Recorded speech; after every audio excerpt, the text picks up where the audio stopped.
Hello, in front of me I have Apple Watch SE 2nd generation, and I'm gonna show you how to turn off this watch. To turn off this watch, simply press and hold the side button for a couple of seconds, basically until you see this menu on the screen. Then tap on the power off icon right here. And once you see this slider, simply press and hold on the power off icon and then slide it to the right side and release it. And now wait until the watch turns off. It will take a couple of seconds.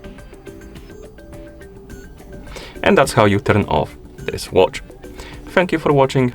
If you found this video helpful, please consider subscribing to our channel and leaving the like on the video.